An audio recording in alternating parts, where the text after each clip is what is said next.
Bom, aí eu vou falar um pouquinho sobre o xiste, né?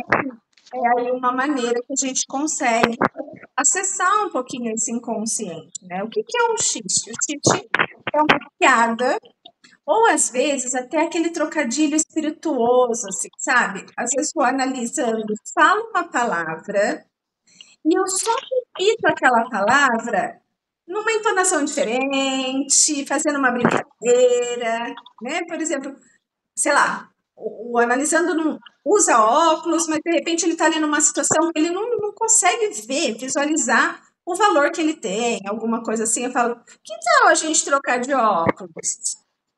Então, eu tô ali, né, meio que fazendo uma brincadeira ali, mas estou jogando algo pro analisando. E isso a gente também, a gente não só faz, né, para poder aí incitar o analisando a pensar, mas a gente também escuta muito isso. Então, o xixi são as piadas, aquilo que eu coloco humor para eu conseguir falar. Então, o que seria? Eu tenho algumas questões reprimidas, algo que né, me incomoda ali, mas eu vou falando e no final eu dou aquela risadinha. Porque até ali só que eu consigo falar. Às vezes eu não consigo falar para além daquilo. E a gente, na análise, vai tentar escutar para além disso. Né? Fazer com que o analisando fale para além disso. Ok, você parou aí com essa risada, mas né, o que foi essa risada? O que significa aí? Ou então aquela coisa, né? Eu estou conversando com alguém, as crianças principalmente falam assim: vou contar para sua mãe, hein? Aí fala brincadeirinha. Não é brincadeira. Na verdade, eu quero mesmo contar para sua mãe. Mas aí eu coloco ali que é uma brincadeira e que vai ficar por isso mesmo.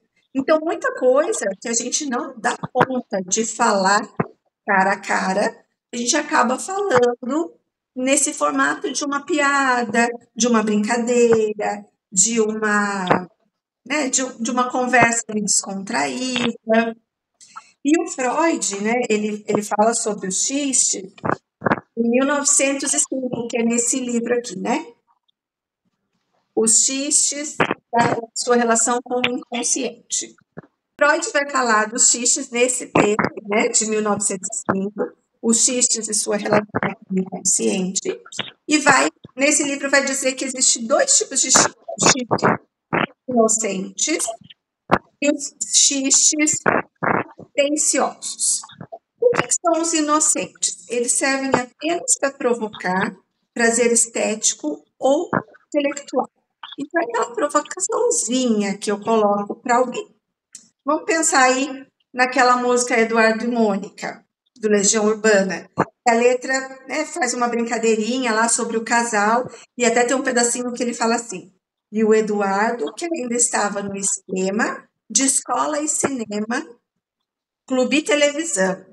E mesmo com tudo diferente, veio mesmo de repente uma vontade de se ver. Então, assim, era um casal que não tinha nada a ver, mas eles queriam se encontrar. Então, esse xixi aí, ele é consciente, ele vai falando as características, mas que na verdade está demonstrando ali que eles querem se encontrar e estar juntos, né? E temos o xixi tendencioso, que aí ele tem a função de realmente agredir, ridicularizar, ou, enfim, criticar. Né? E aí, esses, sei lá, vamos pensar aqui numa questão de burocracia do Brasil. Aí eu vou falar assim: ah, fui abrir uma empresa no Brasil, eu só preciso de 3 documentos: um atestado de paciência, um laudo psicológico, né? Porque eu vou ficar enlouquecida com todas as burocracias que eu tenho, e uma carta de desistência, né? Cansei, já desisti. Então, é mais ou menos isso, assim, né? Quando eu coloco o xiste, mas dizendo de tudo isso que é difícil, criticando algo, então, sei lá, agredindo mesmo. Então, a gente sempre vai ter essas duas formas de se deparar com o xiste. E aí a gente tem também, que a Natasha falou, né, sobre os atos falhos. O que são os atos falhos? Os atos falhos a gente encontra nesse livro aqui, que é uma coleção mais atual do Freud, Psicopatologia da vida cotidiana, tem o texto dos atos falhos. Bom, o que são atos falhos? São lapsos de linguagem. Então, eu estou falando, de repente, eu esqueci uma palavra, não me vem na cabeça a palavra. Esquecimentos, erros na escrita, ou então alguns deslizes, assim, né? Estou falando, de repente, ups, falei uma coisa que não era para falar. Então, por exemplo, de esquecimento. Já tenho certeza que já aconteceu com todo mundo que está assistindo a gente aqui. Eu estou falando com a Natasha, contando de repente uma história, e falo assim: ah, eu encontrei com. E eu quero lembrar um nome de uma pessoa. E aí eu não lembro. Eu digo, nossa, mas como que é o nome daquela pessoa mesmo? E aí vamos supor que a Natasha começa a falar um monte de nome. Pedro. Eu falo, não. João, não. Como assim? Se eu não sei o nome da pessoa, se eu não estou lembrando o nome da pessoa, como que eu sei que não são esses nomes que a Natasha está falando? É porque algo está registrado no meu inconsciente, né? Por algum motivo, ele está recalcado, como a Natasha falou, ele está escondidinho, mas está registrado. É isso que faz com que eu diga que não é João, não é Pedro. Ah, é Antônio. Não é Antônio. Mas também, de qualquer forma, eu não lembro o nome. Então, isso aí é um ato falho, eu não consigo lembrar, mas, de uma certa forma, ele está na minha cabeça ali, está no meu inconsciente. Outra coisa, quando, por exemplo, eu estou conversando, vamos supor que eu estou contando aí uma história para a Natasha, de que eu não quero casar. Não quero casar, porque casar não é para mim, não é isso que eu quero. E aí, de repente, eu falo assim para a Natasha: ai, Natasha, você não sabe, opa, e aí eu já corrijo na hora, eu falo, ah, não, meu namorado, opa, esse marido que quase saiu aí, ele diz alguma coisa.